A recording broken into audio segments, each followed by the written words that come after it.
कांग्रेस की जानिब से इन दिनों महाराष्ट्र में जन संघर्ष यात्रा का एहतमाम किया जा रहा है। नांदेड़ में भी जन संघर्ष यात्रा जोश और खरोश के साथ निकाली गई। कांग्रेस की जन संघर्ष यात्रा जैसे ही नांदेड़ शहर पहुंची, यहां यात्रियों के इस्तकबाल में पार्टी कारकुनान की जानिब से जगह जगह इस्तकबालिया काउंटर लगाए गए। ढोल ताशों के साथ यात्रा का इस्तकबाल किया गया। यात्रा की क़यादत पार्टी के रियासती सदर व नांदेड़ के रुकने पार्लियामेंट अशोक चौहान ने की, जबकि उनके साथ असेंबली में अपोजिशन लीडर राधे कृष्ण विखे पाटिल, साबिक वजीर हर्षवर्धन पाटिल, आरिफ नसीम खान, मानिकराव ठाकरे, बाला साहेब थोरात और दीगर अफराद मौजूद थे। धूमधाम से ये यात्रा शहर के मुख्तलिफ रास्तों से होते हुए जलसे गाह पहुंची। नए मुंडे में वाक़ मार्केट कमेटी के वसी मैदान में जलसे का इनेकाद किया गया। जलसे की शुरुआत नांदेड़ के रुकन असेंबली डीपी सावंत के इफ्तिताही कलिमात से हुई। डीपी सावंत के बाद साबिक वजीर बराए अक़लियती उमूर आरिफ नसीम खान ने खिताब किया। आरिफ नसीम खान ने रियासती और मरकजी हुकूमतों पर तनकीद करते हुए नांदेड़ में उर्दू घर के इफ्तिताह में ताख़ीर के लिए फडनवीस हुकूमत को जिम्मेदार ठहराया और हुकूमत पर उर्दू दुश्मनी का इल्ज़ाम लगाया। और अशोक चौहान जी की पहल पर नांदेड़ के अंदर उर्दू घर बनाया गया था, लेकिन इस सरकार ने उर्दू घर बनाने के बाद भी उद्घाटन नहीं किया, उसका इफ्तिताह नहीं किया, सिर्फ इसलिए कि अक़लियत के लोगों को, उर्दू से प्यार करने वाले, उर्दू से मोहब्बत करने वाले लोगों को उसका फायदा होगा, उन्होंने नहीं किया। वो क्या कर रहे हैं? बाबा साहब अंबेडकर के दिए हुए संविधान को बदलने की साजिश कर रहे हैं। बाबा साहब अंबेडकर ने जो इस देश को एक सेकुलर संविधान, एक कानून, एक आईन दिया, उसको वो बदलना चाहते हैं और उसकी शुरुआत ट्रिपल तलाक के नाम पर इस्लामी शरीयत में बदलकर मदाखलत करके वो करना चाहते हैं। जब ये चर्चा शुरू हुई, जब इन्होंने ये घोषणा की, तो एक शायर ने उनके बारे में एक शेर लिख दिया, जमीन की धूल को अब पर्वतों की फिक्र रहती है, जमीन की धूल को अब पर्वतों की फिक्र रहती है, कई लोगों को सस्ती शोहरतों की फिक्र रहती है, जो अपनी मां बहनों को भी न दे सके इज्जत, उन्हें हर वक्त मुस्लिम औरतों की फिक्र रहती है, उन्हें हर वक्त मुस्लिम औरतों की फिक्र रहती है।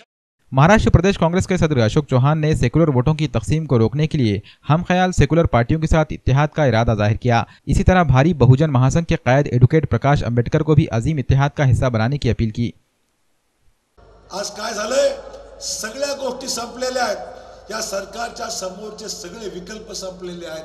कर्जमाफी नाही, बेरोजगारीचा प्रश्न मार्गी लागला नाही, शेतकरी त्रस्त झालेले आहेत। या सगळ्या परिस्थितीमध्ये आज नेमकं आता काय शिल्लक आहे? शिल्लक फक्त एवढंच आहे, मंदिर बनाएंगे।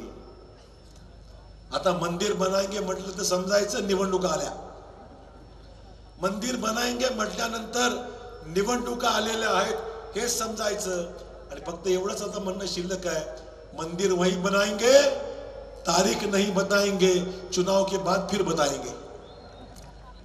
अशी अवस्था झाली आहे। हे फेकू सरकार आहे, खोटं बोलण्याच्या मर्यादा पूर्णपणे संपलेल्या आहेत आणि अमर्याद खोटं बोलण्याचं काम या सरकारने सुरू केलेलं आहे।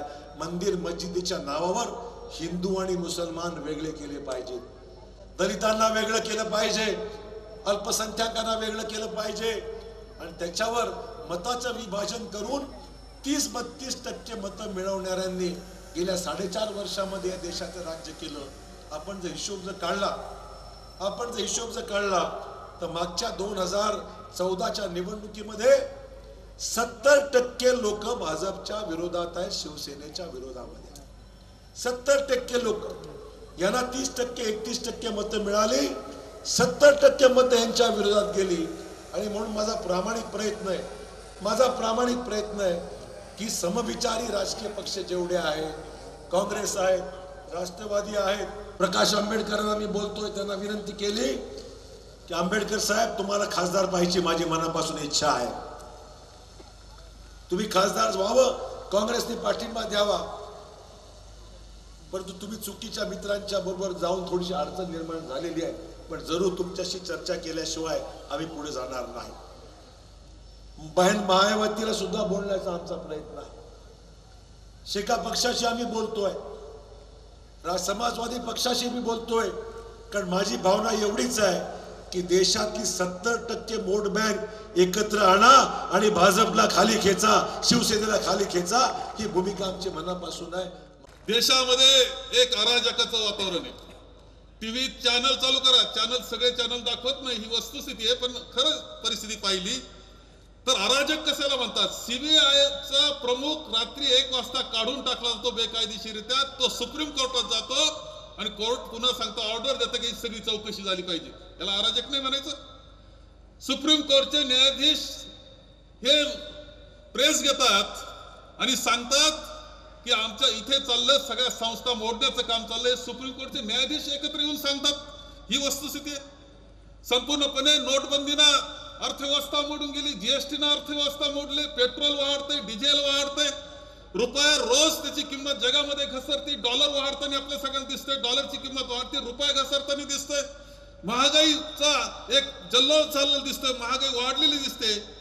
एक चित्र आपल्याला दिसतंय की या मोदींनी खूप आश्वासनं दिले, परंतु त्यांना हे सरकार चालवता आलं नाही, हा देश चालवता आला नाही. आर्थिक अराजक झालेलं आहे, राजकीय अराजक झालेलं आहे, सामाजिक अराजक झालेलं आहे. अशा प्रकारची परिस्थिती देशाची झालेली आहे. आता पुन्हा मोदी येऊ शकत नाही, एवढं तुम्हाला सांगतो. फक्त आपण सगळ्यांनी जुटीनं काम केलं पाहिजे. नांदेडकरांना सांगण्याची गरज नाही.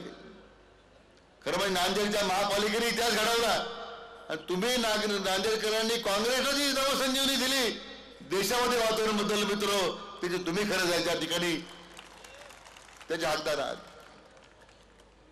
मान्य अशोकराव चव्हाण साहेबांच्या नेतृत्वाखाली एवढा मोठा विजय संपादन झाला. मला असं वाटतं जी काँग्रेस मृतावस्थेत चाललो किंवा काय होणार आहे उद्या, पण अशोकराव चव्हाण साहेबांमध्ये ती जादूच आहे.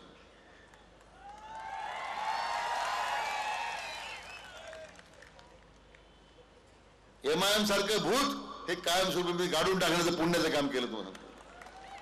आता परत हे भूत परत डोक्यावर काढण्याचा प्रयत्न करत आहे. पण एमआयएमला मत हे भाजपला मध्ये विसरू नका तुम्ही. आणि म्हणून जी भूमिका अशोकराव चव्हाण साहेबांनी केली, पूर्ण या राज्यामध्ये वेगळं परिवर्तन घडवून आणण्याचं काम केलं. उद्याच्या विधानसभेला 9च्या 9 आमदार आणि खासदार कांग्रेस पक्षाचे असले पाहिजे, अशा प्रकार संकल्पना सगळ्यांनी करायचा आहे. कांग्रेस की ये जनसंघर्ष यात्रा सन 2019 के पार्लिमानी और असेंबली इंतखाबात की तैयारियों के ज़िमन में भी देखी जा रही है। अवामी मसाइल को लेकर शुरू की गई यात्रा के जरिए लोगों को बीजेपी की नाकामियों से वाकिफ करवाया जा रहा है और आइंदा साल होने वाले इंतखाबात में कांग्रेस इत्तेहाद को इख्तिदार में लाने की अपील भी की जा रही है। Bureau report, MCN Urdu news.